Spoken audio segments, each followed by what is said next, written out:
Hello, everyone, and welcome to the Liverpool.com podcast. I am your host, Stewart, and I'm delighted to be joined once again by James Martin and Emmet Gates as we tackle another hot topic in the world of Liverpool Football Club. Now, after flying high on their travels, the Reds came back home and back to earth with a bump at the weekend with that draw against Brighton. Now, check out the Blood Red Pod for the full post-match debrief. But us here at Liverpool.com, we're going to wind the clock back to midweek and the consequences of that victory over Preston in the League Cup. That leaves us in the quarterfinals of that particular competition with a home tie against Leicester. Win that, and we are 3 games away from a trophy we're yet to win under Jurgen Klopp, and a trophy that Liverpool as a football club have won more than anyone else. But should we really care? If you look at December, we all know that's already going to be packed. Winning this game with 2-legged semi-finals back in play means we're going to have a packed January as well, a time we're going to be missing our African trio of Naby Keita, Sadio Mane and Mohamed Salah. So the question I'm putting to these two is, the League Cup, what is it good for? Now, James, I resisted the urge to put a huh in the middle of there, but you know what I'm talking about here. It's a question that we do find ourselves asking quite regularly. And whenever a team seems to be in a little bit of trouble, either form or injury, the League Cup always seems to be the first one to be sacrificed. But I still find it hard trying to envisage a world where I want Liverpool to not win a game. So where do you stand on it? Yeah, I mean, absolutely nothing would be a bit of a harsh response in this case. It's a tricky one. Obviously, it's going to be the lowest priority competition. That's inevitable. We'll touch on many of the reasons, I'm sure, later on, but there's just some obvious ones. It's prestige as much as anything else, and then the financial implications that come with that. So, yeah, it's both sides of the coin, really. It's the just kind of gut instinct and the financial realities of it. It's never going to be high up the list. But as you say, it's still a game which Liverpool are playing in, a competition which Liverpool are playing in, and it just... Yeah, it's weird to think anyone's going to be actively rooting against this in it. Like, yeah, of course you want to win it. Like, it's some people do because it adds to a busy time of the year, as you touched on in your intro there. But yeah, it's a cup. Liverpool win cups. That's what we do, and like we as a fan, you want to win more. So yeah, I mean, I'm all aboard really. And I like that point. That's the thing. We do exist to win trophies. That's how we should look at ourselves as a club, Emmet. We should be the kind of club who can afford to do all things. And if you look at Manchester City, they've won this competition 4 years in a row. They've always seemed to celebrate it quite bigly, quite largely, so to speak. So they see it as quite important as part of their trajectory. So why shouldn't we? Yeah, you make a fair point, Mo, and James as well. I just think, in the modern game, money dictates to such a large degree is that the further you progress in this competition, you kind of run the risk of, well, what are the financial rewards for winning it? Yes, obviously you love to win a trophy, but in England, there's 2 domestic cups compared to, say, Italy or Spain. And I think in France, they actually scrapped... They had a French League Cup and they scrapped it. Was it this season or last season? And they did away with it. So you always have to weigh up the financial incentives to win it or go on a deep run and progress in it, as opposed to the health or the fitness of your squad. But then again, rotation is a completely different issue. But yeah, I mean, there's no reason why Liverpool should not be going and thinking, well, we can either get to a final or win it. And as you say, Mo, Man City seemingly win it every year now, and they celebrate it quite well. So why not Liverpool? Why not Liverpool indeed? I want to talk a little bit about the financial side of it, because you are right. That does seem to be dominating the discourse when it comes to it. And I looked into it. I wasn't quite aware how bad it is, but £100,000, that's the prize for winning the League Cup. Not for winning the quarterfinals or winning the semi-finals, for winning the trophy, £100,000, which will buy you roughly maybe a day and a half of Mo Salah, at best. And it will also qualify you for the Europa League, which obviously Liverpool do not want to be in under any circumstances. So you look at it from that perspective, James, you think that the League Cup is becoming less and less of a priority over time. We're looking at the scheduling of football in general across the world and feeling like something's got to give. And as Emmet said, France have already let go of their second. So we could be talking about a competition that might be obsolete in a couple of years. Yeah, I mean, I read somewhere that you'd have to win the League Cup every year for a quarter of a century to get the same amount as like a group stage winning the Champions League over, Midtjylland or whoever. So, yeah, it's financially, it's just no competition. And yeah, if that's not the reason Liverpool would be looking to do well in it by any stretch of the imagination. And as Emmet says, if it's a question of you need to pick one game to rest players in, is it going to be the League Cup or is it going to be an upcoming fixture in the Premier League or the Champions League or even the FA Cup? It's always going to be the League Cup that gives way. We saw it with the Club World Cup as well. It ended up just, sending it. Actually, that might have been, was that the FA Cup or no? I think it was the League Cup. It was. Yeah. It was the quarterfinal as well. Yeah, against Villa. Yeah. So yeah, it's always going to be the one to give way, but that doesn't mean that if you can put out a decent team that you shouldn't, and then even then, there is that sort of fun element of managers experimenting, trying out the fringe players and the youth players. A lot of fans don't tend to watch the youth games, so it's often the only time they get to see some of the more kind of up and coming prospects. It's a chance for the youth players themselves to be more integrated into something more akin to a first team setup. So as long as you're not viewing it on a level with the other cup competitions, I do think it has quite a valuable place. But then if it is to give way, because as you say, the realities of where the game's headed, a lot of different parties competing to get more games in their competition, UEFA want more. There's perennial talk of, slight sort of, 39th game or whatever in the Premier League. There's also Super League won't go away. So, yeah, at some stage it could give way. But I think, if anything, that's going to make Liverpool want to nick another one even more while it's still there, just make sure that you're written in the history books forever as the most successful team. I think City, they're either level now or one behind. Yeah. So, yeah, Liverpool are going to want to nick one more if the competition's on the way out, and then they'll be enshrined forever as the most successful team in this historical competition. So, yeah. See, this is the kind of thinking that I like, James, right? James is always positive. Oh, yeah. Legacy building. That's what I like. And I would kind of want to talk about legacy building because we've seen this football team under Jurgen Klopp, particularly in the last 2-3 years, kind of elevate itself to the kind of team that we are going to talk about in 20 or 30 years. And we've seen the online arguments already about matching up against how we match up against Man City and Klopp versus Guardiola, but also how this Liverpool team matches up against those of the past. And completing the set, whether it be the League Cup, the FA Cup, but a domestic cup, Emmet, I think it might not seem as important right now, but when you are trying to build a legacy, you want to be able to say, look, I walked away from that place having won every single trophy it's possible to win.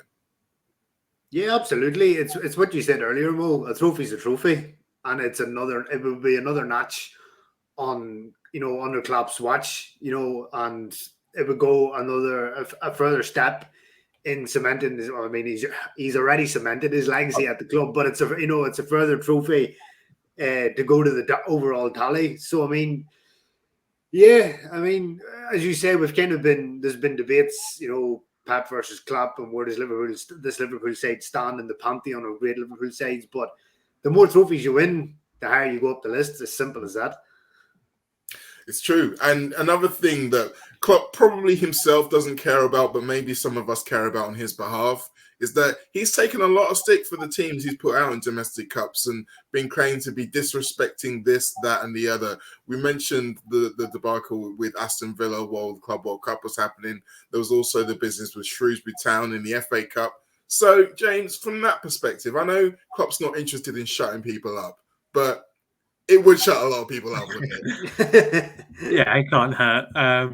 It's like you say, it's probably not top of his agenda, but if he can kill two birds with one stone, then he will. And his record's not bad in the competition when you look at it, considering he always likes to rotate. I mean, there was the very early exit was, I think, to Chelsea when we got that horrible draw in as soon as we entered the competition. But beyond that, we've been getting in and around a few times. There was his first season when I think he reached the final, semi-final against Southampton not too long after that. In the early days, he didn't have the Champions League, in that first season anyway, so it wasn't like he was trying to balance quite as much. But even when he has been sort of juggling multiple things, he's still done okay with the youth team. So I think it's been vindicated in that respect. And you look at some of the players who've been blooded in the competition for the first time. Well, not necessarily the first time, but the early opportunities coming in these sort of fringe competitions. You've got the likes of Curtis Jones, Trent Alexander-Arnold. They're getting their breaks in these kind of moments. And of course, you look at the team that got put out in the last couple of rounds against Preston or whatever, and you couldn't say any one of them is going to go on to have that same impact or even make any more senior appearances. You just never know. But one of them might be the next successor out of the academy into the first team. And if this is their first taste of senior football, then that can only be a good thing. Like if you look at their tweets and stuff after the game, even the ones who only get on for sort of a minute or two, it's like, dream come true. Can't believe I've finally made my Liverpool debut. It might not be the biggest for the fans, but it's a huge moment for the players, and it could reap long-term benefits further down the line. I think that is the real biggest selling point for the League Cup for most fans, Emmet, isn't it? It's these fringe players. So let's focus on that part for now. And we've already seen this season the fact that the League Cup is bringing new names into people's consciousness and giving new people a chance. We've already seen Kai Gordon, Tyler Morton, who turned his cameo against Norwich into another performance against Preston from the start, and then a place on the bench in the Premier League. These are tangible landmarks that these players are ticking off that's only going to help in their development. And if you take these opportunities away from them, where are they going to find it elsewhere within the Liverpool setup? Yeah, absolutely. And I mean, we saw in the third round against Norwich, Connor Bradley got a start at right back. His first appearance for Liverpool coming in the third round of the cup. I mean, it's nothing to be sneezed at, And as you say, if that competition is discarded with completely, or maybe it's limited to, the bottom half of the Premier League, sides or sides that aren't in the, because from 2024, it's going to be the new format of the Champions League, and there's going to be an extra 4 more games. In a group stage, there's going to be 10 instead of 6. So something has to give at some point. So there could come a time when the likes of Liverpool, Manchester United, Chelsea are basically just leave the competition, obviously with the more Champions League games. So as you say, where do the likes of, Kate Gordon, Connor Bradley, Tyler Morton, where do they play games? And they can't stay in the under 23s forever. You need proper experience in an actual competition. So it will be sad in one sense if Liverpool are forced to exit the League Cup for good, because these players won't get, a lot of playing experience. You're not going to, their first start or a substitute appearance isn't really going to come in a Premier League game unless it's maybe 2 or 3 minutes from the end just to wind the clock down. So, yeah, there are definitely negative sides to what seems like the League Cup is on its way out. Sorry, do you mind? Yeah, like it just if as well. I mean, to touch on Tyler Morton briefly as well. Like when I was doing the team selector that we do before every game, before the Brighton game, I mentioned Tyler Morton as an option. Like I ended up bottling it and not putting him in, but like there's so little cover for Fabinho right now. It's essentially Henderson or Tyler Morton, and so say Henderson picks up a knock, then there really are no number 6s other than Morton. There's a reason he was on the bench for that game, as you pointed out, Mo. So he needs to have some kind of competitive minutes under his belt before he's chucked in as the number 6. Like it's implausible to just throw him in completely at the deep end. So yeah, for Liverpool's first team, it's so important to have these kind of experiences where players are bedded in and more ready to step up. But equally, even if they don't ever make that step up, there's a financial aspect. So we disregard the Carabao Cup financially because, like you say, it's £100,000. It's nothing, but it's a shot window as well. So of course, scouts are watching the under 23s. They're watching the under 18s. So there are chances to impress without getting senior minutes, but it's not going to attract as much money as if these players can say, look, we've been handed our senior debut. We've impressed against, older players. Yes. That makes a whole lot more than £100,000 for Liverpool. No, you're spot on there. I think we have to factor that in when you think about the development of all of these players. That is one of the options. Obviously, getting into the Liverpool first team and contributing is still option A for all of them. But as a club, we have to think about the future and the potential that might not be the case for all of them. But I was at the game on the weekend, and I have to say there were plenty of periods in the second half where I was like, bring him on. Like, we needed what he gave. And I would have never thought that in a million years if I hadn't seen him in those League Cup games. So it's not even just from the perspective of the coaching staff and even from other teams. Sometimes it can just be from a fan base perspective when you're watching these players on the pitch and you're thinking, yes, this is the next guy we want to see. I want to talk about some of the older players, though, who have also taken their opportunity in the League Cup, particularly the front two of Takumi Minamino and Divock Origi. Now, James, let's face it, Divock's probably not going to flick balls over his head into the back of the net every week. But it kind of reminded people that he can do that. And as I mentioned at the top of the show, January is going to be a time where we're probably going to be leaning on him a lot more than we have done at any point in the last 2 seasons. So to be able to see him perform that way and for him to be able to see the ball going in the back of the net, however it happens, can only be a good thing for the time when we need him for more important games. Yeah, I agree to an extent. It's certainly good for him in terms of his personal confidence. Getting a goal is never going to hurt, especially a goal like that. I don't think he had a very good game on the whole. He was quite quiet until he popped up with your standard chipped scorpion kick. But yeah, it's as you say, there's no harm in it. Get 90 minutes, get a run around and get on the score sheet. It's gonna stand him in good stead for, as you say, if we do need to rely on him a bit more in January, which seems almost inevitable, really. Minamino, likewise, it was an odd one because neither of them had particularly lively games, but they both scored. And if they can do that in January and not look good and get the goals that matter, then no one's going to be complaining. So, yeah, it's good to get in the habit of scoring and keep that habit up, in particularly as we're approaching this kind of really congested fixture time. And then, as you say, running into that January period. So, yeah, it can only be a good thing to get them a few more minutes under the belt, hopefully a few more goals, and then when they're needed, they can hopefully deliver. That is the key, really, when you're thinking about forwards, isn't it? Is that they are confidence players. So even if it's not necessarily in the settings or the opponents that you would expect to see in the Premier League, just that vision and knowing that the ball's going into the net. And obviously in Premier League teams, they're going to be playing with better players or more experienced players, so to speak. So you think the opportunities are going to come better. But let's look at it from the other side now. We've talked about these fixtures. December is already packed. We always know that there's going to be a packed schedule. This quarterfinal comes on either the 20th or the 21st. And we still don't know exactly when we will be losing our African trio. There's debate over if it's going to be early December or whether we'll be able to keep them until after the Chelsea game on New Year's Day. Now, we've already looked at the fact that this was potentially going to be an easier problem to deal with than earlier feared, Emmet, once we saw the fixture calendar at the beginning of the season. But does this bring it back into play? As I mentioned, there's 2 legs for the semi-finals of the League Cup again, something which I remember Klopp did not like when he first heard about it, and almost didn't believe it when he first heard about it. And it could be, we've already got a few injuries in midfield. It could be the one key injury there, and we could be in a lot of trouble. Yeah, I mean, Liverpool's midfield as is wafer thin.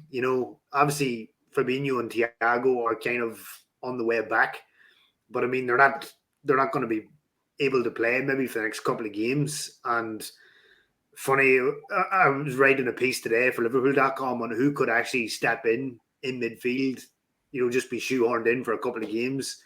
I looked at Trent Alexander-Arnold, Joel Matip, for you, James, and so no, me too. I'm on Team Matip.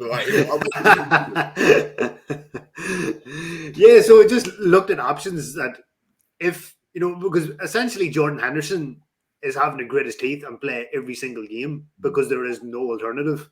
He's only getting a rest in the Carabao Cup, But if it's a league game or a Champions League game, he's there. And eventually he's going to suffer from fatigue. He needs a break, but he can't because there is no one else that can do his job.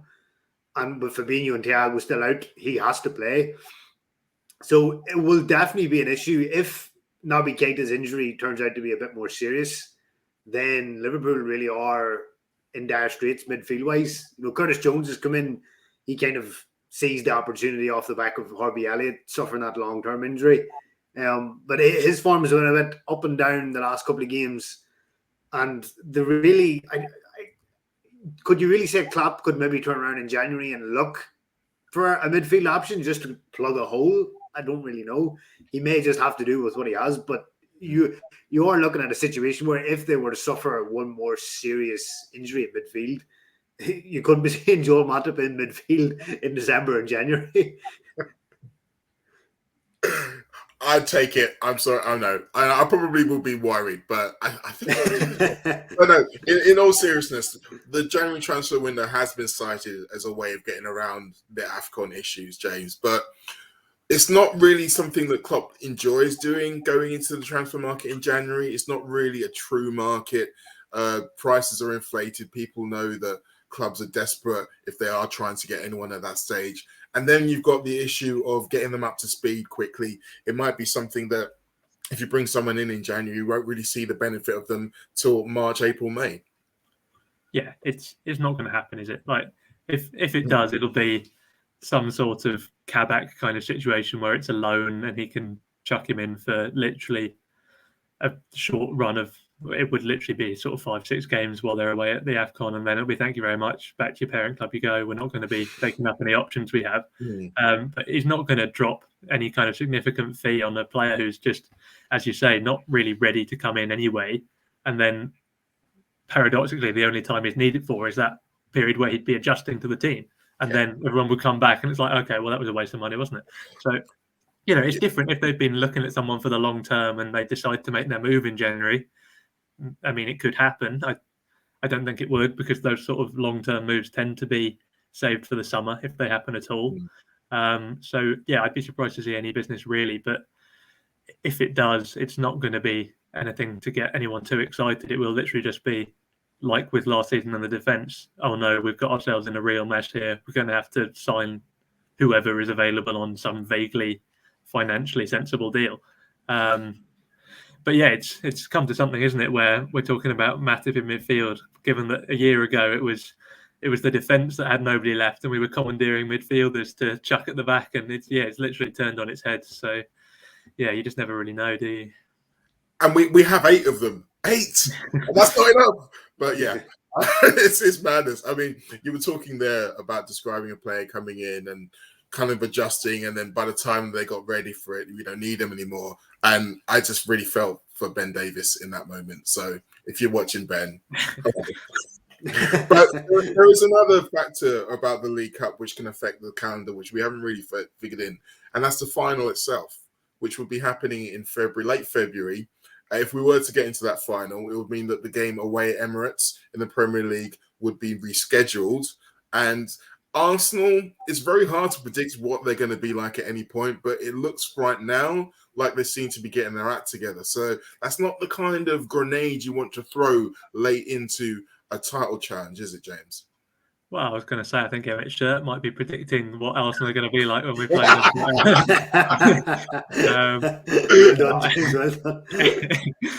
But no, I mean, I wouldn't be too worried. Like, obviously, they're still in that kind of loosening group of top 6. They're kind of in there for historical reasons as much as anything, but hanging on to that mantra.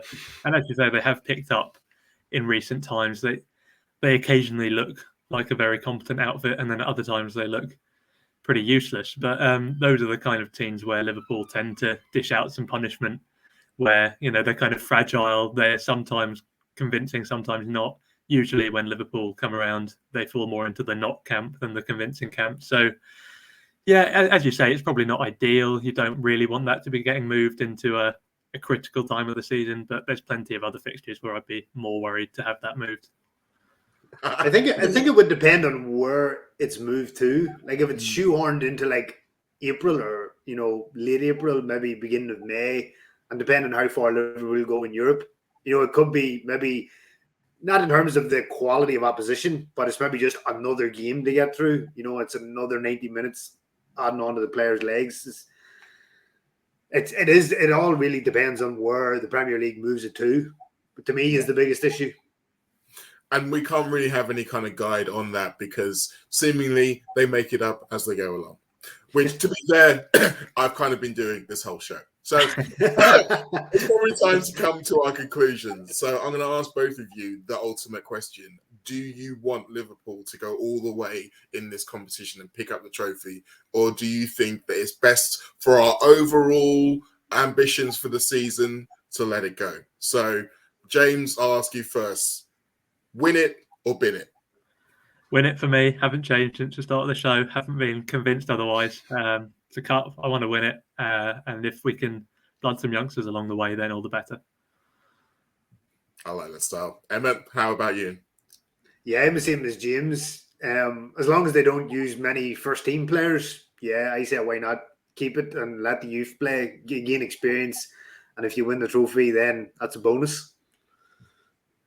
Fantastic. Look at that. I have to echo both of your sentiments. So I am looking forward to seeing Curtis Jones lift the trophy after a fantastic 5-0 victory over Brentford in the final and using that momentum to forge on and win every other trophy in the book. And then, James, thank you for joining me. Thank you, all of you. If you feel differently about it, I'm sure you will let us know in the comments. Otherwise, we'll see you all next week.